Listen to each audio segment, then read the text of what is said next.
So, what's up mga kagrap? Yes, for today's video nga ni, diba, naalala nyo yung sinabi ko sa inyong, eto yung deodorant ko na milk ko, na nabili ko lang sa Star Drug or Mercury Drug, I don't remember, basta sa pharmacy ko siya nabili. Tapos kasi nga, nagtatry ako ng ibang deodorant kasi yung Nivea, Nivea talaga yung ginagamit ko dati, is, diba, ano na siya, bukod sa mahal na, yung isa niyang 25 ml lang.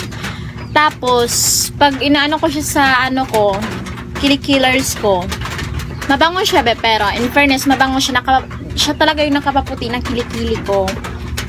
No, kasi sobrang itim talaga itong kilikili ko eh. And ang dami talaga niya dating mga dark spot. Meron pa nga ngayon, pero siguro kung tuloy-tuloy ko yung Nivea.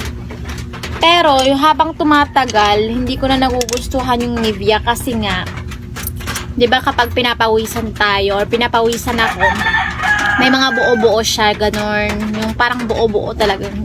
Yung kudkud ko naman siya kasi pag nag-deodorant ako, ginagaling ko, 'di ba? Tapos, so, ayun, hindi ko na siya bet.